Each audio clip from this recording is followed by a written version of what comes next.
Viji ಎಸ್ತಿರೋ bomb ಸಿಡಿದು ಮುಗಿಯೋ ಅಷ್ಟರಲ್ಲಿ ಈ ದೊಡ್ಡಣ್ಣ ಹೊಸದೊಂದು ಬಾಂಬನ್ನು ಎಸೆದೇ ಇದ್ದರೆ ನನ್ನ ಹೆಸರಿಗೊಂದು ಬೆಲೆ ಇರುತ್ತೆಯೇ? ಇಲ್ಲಿದ್ದರೆ ನಮ್ಮ ಚದುರಂಗದ ಆಟ ಪೂರ್ಣ ಆಗಲ್ಲ. ಕೆಳಗಿರೋ ಅವರನ್ನು ಸೇರಿಸ್ಕೊಳ್ಳೋಣ. ಬಾ ತಂಗಿ, ಕೆಳಗೋಗೋಣ.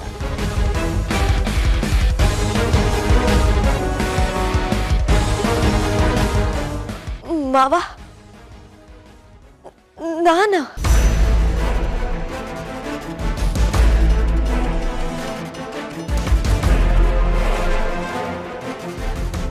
ಏನ್ ಹೇಳ್ತಿದ್ದೀರಾ ಮಾವ? ನಾನೇನ್ ಮಾಡಿದ್ದೀನಿ? ಡ್ಯಾಡ್, ಗೀತಾನು ನಮ್ಮ ಅಮ್ಮನ ಕೊಂದಿದ್ದು.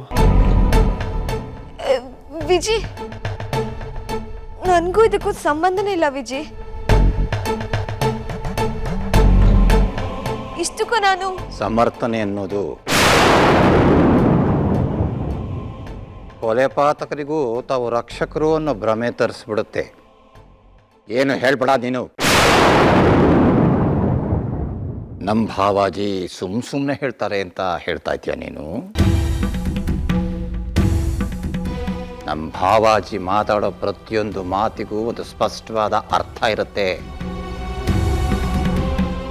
ಈ ಮನೆಯಲ್ಲಿದ್ದ ಮುಖ್ಯ ಪಾತ್ರಧಾರಿಯನ್ನೇ ಮೇಲಕ್ಕೆ ಕಳಿಸ್ಬಿಟ್ಟು ಇವತ್ತು ನೀನು ವಿಜಿ ಜೊತೆ ನಕ್ಕೊಂಡು ಕುಣ್ಕೊಂಡು ಮನೆಯೊಳಗೆ ಬರ್ತಿದ್ಯಲ್ಲ, ಇನ್ಯಾರನ್ನ ಮೇಲಕ್ಕೆ ಕಳಿಸೋ ಪ್ಲಾನ್ ಇದು? ದೊಡ್ಡಣ್ಣ, ನೀನು ಸುಮ್ಮನೆ ಇರೋ.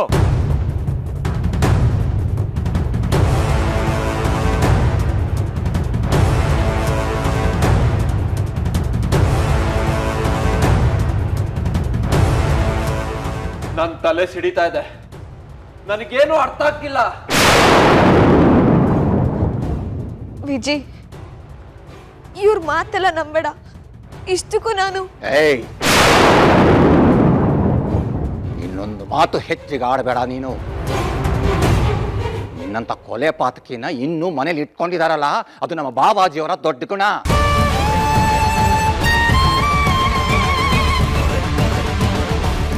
ಏ ವಿಜಿ, ಏನ್ ನೋಡ್ತಿದ್ಯಾ? ಕುತ್ತಿಗೆ ಹಿಡಿದು ತಳ್ಳೋಣ ನಾಚೆಗೆ. ದೊಡ್ಡಣ್ಣ,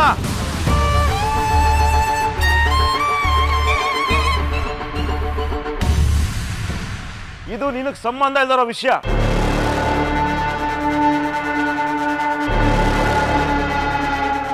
ಅದ್ರ ತೀರ್ಮಾನ ನಾನು ತಗೊಳ್ತೀನಿ. ನೀನ್ ಸುಮ್ಮನೆ ಇರೋ ದೊಡ್ಡಣ್ಣ.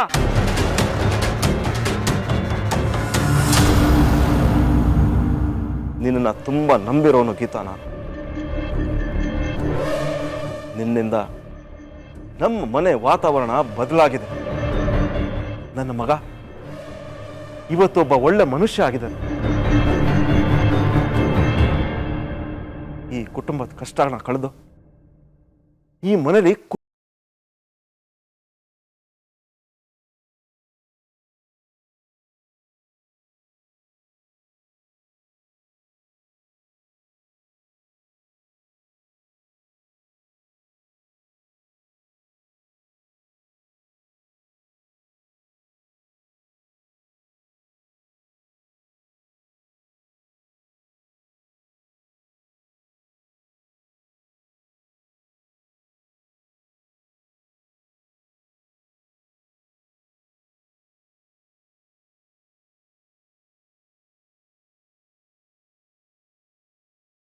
ಮಾಡ್ತಿದ್ದೀನಿ ಅನ್ಕೊಂಡಿದ್ದೆ ಗೀತಾ.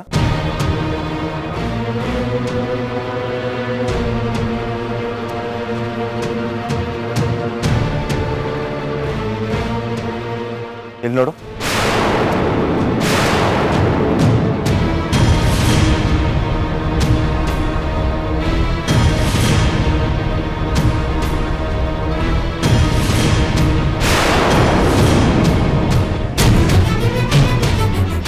ಇಷ್ಟು ಮಾತ್ರ ಅಲ್ಲ, ನೀನು ನನ್ನ ಸುಧಾ ಸಾವಲ್ಲಿ ಮುಖ್ಯವಾದ ಪಾತ್ರ ವಹಿಸಿದ್ಯಾ ಅಂತ ನನಗೆ ಫೋಟೋ ಬಂದಿದೆ. ಇಲ್ಲಿ ನೋಡು.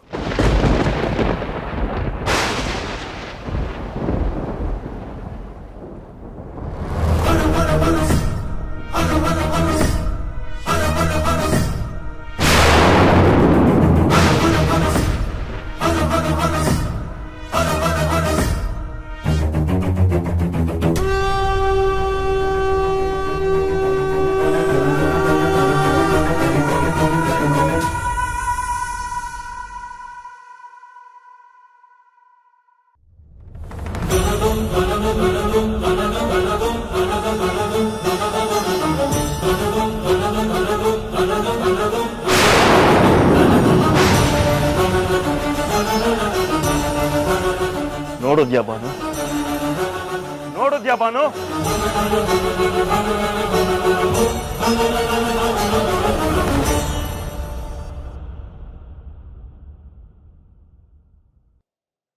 ನನ್ನ ಸುಧಾನ ಕೊಂದಿದ್ದು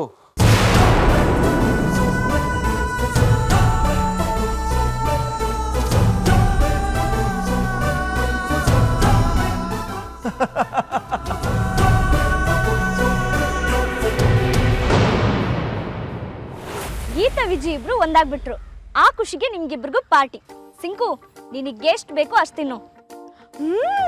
ತಿಂತಾ ಇದ್ದೀನಿ. ಗೀತಾ ವಿಜಿನ ಎಲ್ಲಿ ರಿಜೆಕ್ಟ್ ಮಾಡ್ಬಿಡ್ತಾಳೋ ಅನ್ನೋ ಟೆನ್ಷನ್ಗೆ ಇತ್ತೀಚೆಗೆ ನಾನು ಏನು ತಿನ್ನಕ್ಕಾಗಿರ್ಲಿಲ್ಲ ಗೊತ್ತಾ?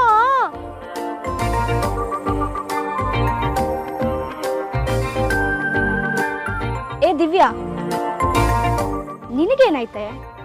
ಏನಿಲ್ಲ ಕಣೆ, ಚೆನ್ನಾಗಿದೆ ಅಲ್ವಾ? ನೀನೇನೋ ಯೋಚಿಸ್ತಿದ್ದೆ, ಅದೇನಂತ ಕರೆಕ್ಟಾಗಿ ಹೇಳು. ಅದು ಶರಣ್ಯ, ಎಲ್ಲ ಸರಿಯಾಗಿದೆ. ಗೀತಾ ವಿಜಯ್ನ ಒಪ್ಕೊಂಡಿದ್ದಾಳೆ. ಅವರಿಬ್ರು ಮನೆಗೂ ಹೋಗ್ತಾರೆ, ಮದ್ವೆ ವಿಷಯ ಮಾತಾಡ್ತಾರೆ, ಮದ್ವೆನೂ ಫಿಕ್ಸ್ ಆಗತ್ತೆ. ಇಷ್ಟ ದಿನ ಒದ್ದಾಡಿದ ಗೀತಿನ ಬದುಕು ಇನ್ಮೇಲೆ ಸುಖವಾಗಿರುತ್ತೆ. ಅದೆಲ್ಲ ನಿಜ. ಆದ್ರೂ ಏನಾದ್ರೂ ವಿಜಿ ಅಮ್ಮ ಏನಾದ್ರೂ ಮಾಡ್ತಾರಂತನ?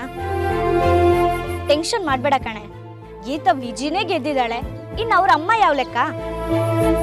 ಹೌದು ಕಣೆ, ಒಳ್ಳೆತನದ ಮುಂದೆ ತಲೆ ಬಾಗ್ಲೇಬೇಕು ಅಂತ ಗೀತಾ ಪ್ರೂವ್ ಮಾಡಿದಾಳೆ. ಅವಳಿಗೇನು ತೊಂದರೆ ಆಗೋದಿಲ್ಲ. ಅಮ್ಮನ ವಿಷಯ ಅಲ್ಲ ಕಣ್ರೆ. ವಿಜಯ್ ಗೀತನ ಪ್ರೀತಿಸ್ತಿದ್ದಾನೆ. ಆ ನಿಷ್ಕಲ್ಮಶವಾದ ಪ್ರೀತಿಗೆ ಗೀತನು ಸೋತಿದ್ದಾಳೆ. ಆದ್ರೆ ವಿಜಯ್ ಏನಾದ್ರೂ ನಾಟಕ ಆಡ್ತಿದ್ದಾನ ಅಂತ ಯೋಚನೆ ಬಂದ್ಬಿಡ್ತು ಕಣೆ ಒಂದ್ಸಲ. ಎಲ್ಲ ಒಳ್ಳೇದಾಗ್ತಿರೋ ಈ ಹೊತ್ತಲ್ಲಿ ಏನೇ ನೀನು ಹೀಗ್ ಮಾತಾಡ್ತಿದ್ಯಾ? ಇಷ್ಟಕ್ಕೂ ಯಾಕಂಗ ಅನ್ನಿಸ್ತಾ ಇದೆ ನಿಂಗೆ? ಅಯ್ಯೋ, ಆಗಂಚ ಕಾರಣನೇ ಇಲ್ಲ ಕಣ್ರೆ. ತಟ್ಟಂತ ಅನುಮಾನ ಬಂದ್ಬಿಡ್ತು. ಯಾಕೆ ಅಂತಾನೆ ಗೊತ್ತಿಲ್ಲ. ದಡ್ಡಿ ಕಣೆ ನೀನು, ಏನೇನೋ ಯೋಚಿಸ್ಬೇಡ. ವಿಜಿ ಗೀತಾನ ಪ್ರಾಮಾಣಿಕವಾಗಿ ಇಷ್ಟಪಡ್ತಿದ್ದಾನೆ, ಅದರಲ್ಲಿ ಎಳ್ಳಷ್ಟು ಸುಳ್ಳಿಲ್ಲ.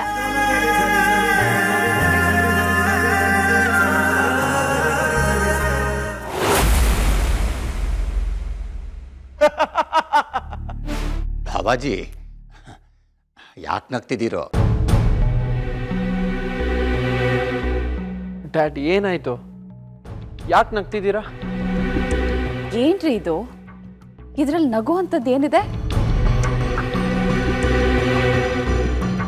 ನಗದ ಇನ್ನೇನ್ ಮಾಡ್ಲಿ ಬಾನು?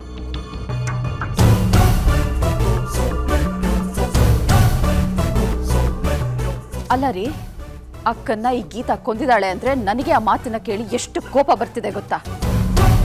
ಆದ್ರೆ ನೀವ್ ಹೇಗ್ ನಗ್ತಿದ್ದೀರಲ್ಲ?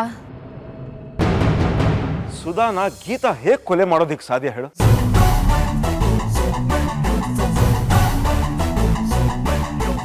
ನಮ್ಮ ಸುಧಾ ಸತ್ತಿದ್ದು 25 ವರ್ಷಗಳ ಹಿಂದೆ.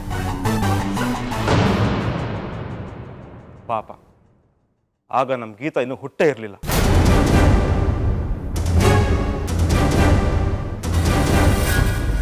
ಅಂಥದ್ರಲ್ಲಿ ನನ್ನ ಸುಧಾ ಸಾವಲ್ಲಿ ಗೀತಾ ಮುಖ್ಯವಾದ ಪಾತ್ರ ಹೇಗೆ ವಹಿಸಕ್ಕಾಗತ್ತೆ ಹೇಳು?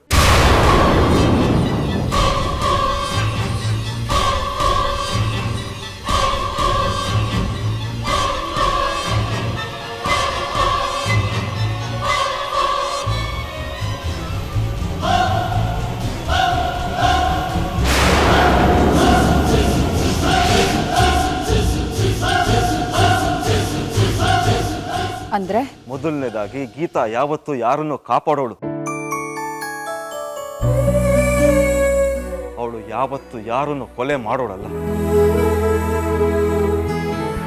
ಇನ್ನು ನಮ್ಮ ಸುಧಾನ ಗೀತಾ ಕೊಲೆ ಮಾಡಿದಾಳೆ ಅಂತಂದ್ರೆ ಅದಕ್ಕಿಂತ ತಮಾಷೆ ವಿಷಯ ಇನ್ನೊಂದಿಲ್ಲ. ಆದರೂ ಗೀತಾ ಫೋಟೋ ಬಂದ ತಕ್ಷಣ ನಾನು ಅನುಮಾನ ಪಟ್ಬಿಟ್ಟೆ. ಒಂದಷ್ಟು ಸಂಶಯದ ಹುಳುಗಳು ನನ್ನ ತಲೆನ ಕೊರೆಯೋದಕ್ಕೆ ಶುರು ಮಾಡ್ತು. ಆಮೇಲೆ ಸಮಾಧಾನವಾಗಿ ಕೂತ್ಕೊಂಡು ಯೋಚನೆ ಮಾಡಿದ್ಮೇಲೆ ಎಲ್ಲನೂ ಕ್ಲಿಯರ್ ಆಯ್ತು. ಅಪ್ಪ, ಆದರೆ ಗೀತಾ ಫೋಟೋನ ಕಳಿಸಿದ್ದು ಯಾರು? ಇಷ್ಟಕ್ಕೂ ಅಮ್ಮ ಕೊಲೆ ಆಗಿದ್ದು ನಿಜನ ಸುಳ್ಳ?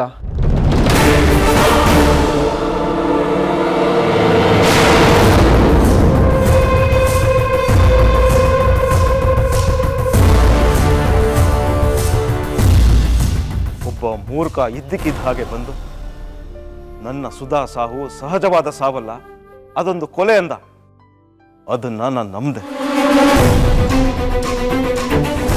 ಆದರೆ ಅವನು ಸಾಕ್ಷಿ ಅಂತ ಗೀತಾ ಫೋಟೋ ಕಳಿಸಿದ್ದು ಮಾತ್ರ ವಿಚಿತ್ರವಾಗಿದೆ.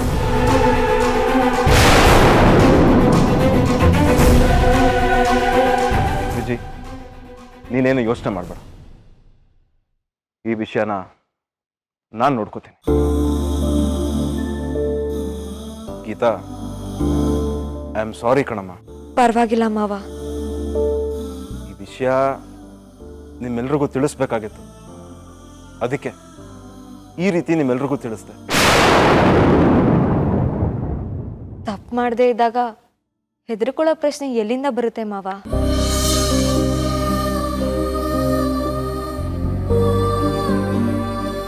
ಹೆದರ್ಕೋಬೇಕಾಗಿರೋದು ತಪ್ಪು ಮಾಡಿದವರು.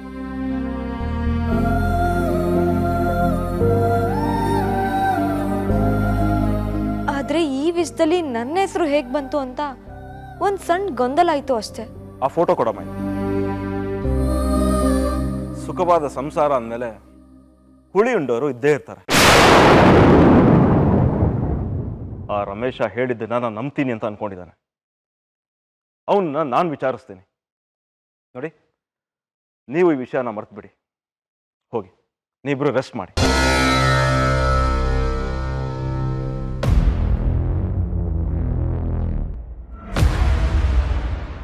ಏನು ಬಾನು ಎಲ್ಲ ಹೀಗಾಗ್ಬಿಡ್ತು. ಸಿತಾರ ಇದ್ದಿದ್ರೆ ಬಾಯಿ ಬಡ್ಕೊಂಡು ನಕ್ಬಿಟ್ಟಿರೋನು.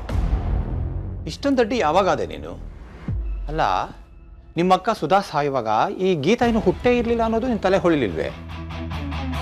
ನಿನ್ನ ತಂಗಿನ ಅಷ್ಟು ದಡ್ಡಿ ಅಂತ ಅಂದ್ಕೋಬೇಡ ದೊಡ್ಡಣ್ಣ. ನಾನು ಈ ವಿಷಯದ ಬಗ್ಗೆ ಯೋಚನೆ ಮಾಡಿದೆ. ಆದ್ರೇನು ಮಾಡೋದು, ನನ್ನ ಹತ್ರ ಅಷ್ಟೊಂದು ಸಮಯ ಇರಲಿಲ್ಲ. ತಕ್ಷಣಕ್ಕೆ ತೋಚಿದ್ದೆ ಇದು. ಮೋರೋವರ್, ಗೀತಾ ಫೋಟೋ ನೋಡಿದಾಗ ನನ್ನ ಗಂಡನಿಗೂ ಇದು ಹೊಳೆದಿರಲಿಲ್ಲ. ಏನೋ ಅವ್ರ ಕೋಪ ನೋಡಿ ಅವಳು ಈ ಮನೆಯಿಂದ ತೊಲಗಿದ್ರೆ ತೊಲಗಲಿ ಅಂತ ಅಂದ್ಕೊಂಡೆ. ನೀನು ಉಡಾಫೆ ನಮ್ಮನ್ನು ಎಂಥ ಸಂಕಷ್ಟ ಸ್ಥಿತಿಗೆ ತಂದು ಹಾಕಿದೆ ನೋಡು. ಹಸ್ಕೊಂಡಿದ್ದು ಬಿಡ್ಬೋದು, ಹಸ್ದಾಗ ಕೈಗೆ ಸಿಗೋ ತುತ್ತು ನೆಲಕ್ಕೆ ಬಿದ್ದಾಗ ಆಗೋ ಸಂಕಟ ಇದೆಯಲ್ಲ, ಅನುಭವಿಸೋದು ಕಷ್ಟ. ಬಾವಾಜಿಗೆ ಈ ವಿಚಾರ ಹೊಡೆದು ನಿನ್ನ ಪ್ಲ್ಯಾನು ಫ್ಲಾಪ್ ಆಗಿಬಿಡ್ಬೋದು ಅಂತ ಗೊತ್ತಿದ್ರು ಯಾಕಿಂತ ಧೈರ್ಯ ಮಾಡಿದೆ ನೀನು? ಕಾರಣ ಇದೆಯಣ್ಣ. ನನ್ನ ಗಂಡ ಗೀತಾ ಫೋಟೋ ನೋಡಿದ ತಕ್ಷಣ ಅವಳ ಮೇಲಿರೋ ಕೋಪಕ್ಕೆ ಗುಡುಗಿದ್ರೆ ಅವಳು ಈ ಮನೆಯಿಂದ ತೊಲಗ್ತಾಳೆ. ಅಥವಾ ತನ್ನ ಸೊಸೆ ಹೀಗೆ ಮಾಡೋಳಲ್ಲ, ಆ ಫೋಟೋ ಕಳಿಸಿರೋ ರಮೇಶನೇ ಸರಿ ಇಲ್ಲ ಅಂತ ಅವನ ಮೇಲೆ ನಂಬಿಕೆ ಕಳ್ಕೊಂಡ್ರೆ ನಮಗೆ ಗೊತ್ತಿಲ್ಲದೆ ಇರೋ ಶತ್ರು ನಮ್ಮಿಂದ ದೂರ ಆಗ್ತಾನೆ. ಈ ಎರಡು ವಿಷಯದಲ್ಲಿ ಒಂದಾದರೂ ಆಗೇ ಆಗುತ್ತೆ ಅನ್ನೋ ಕಾನ್ಫಿಡೆನ್ಸಲ್ಲೇ ನಾನು ಈ ಪ್ಲ್ಯಾನ್ ಮಾಡಿದೆ. ಒಂದು ವೇಳೆ ರಮೇಶ ವಿಚಾರ ಹೇಳಿಬಿಟ್ರೆ? ಅದಕ್ಕೆ ನಾವು ಅವಕಾಶ ಕೊಡ್ತೀವ? ಅವನು ಕಾಲ್ ಮಾಡಿದ್ದಾಗ ಅವನ ನಂಬರ್ನ ನೋಟ್ ಮಾಡ್ಕೊಂಡಿದ್ದೀನಿ. ಆದಷ್ಟು ಬೇಗ ಅವನಿಗೊಂದು ಗತಿ ಕಾಣಿಸೋಣ. ಆಯಿತು ತಂಗಿ, ಅದನ್ನು ನಾನೇ ನೋಡ್ಕೋತೀನಿ.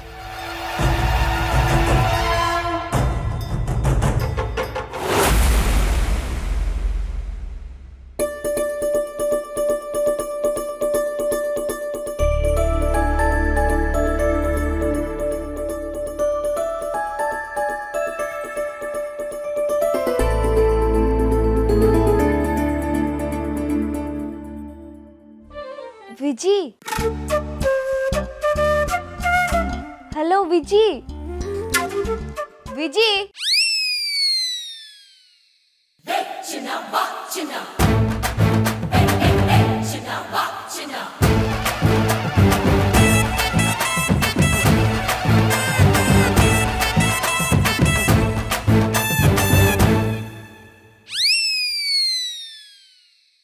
ನೀರ್ಯಾಕೆ ಕುಡಿತಿದ್ಯಾ? ಹಾಲು ತಗೋ.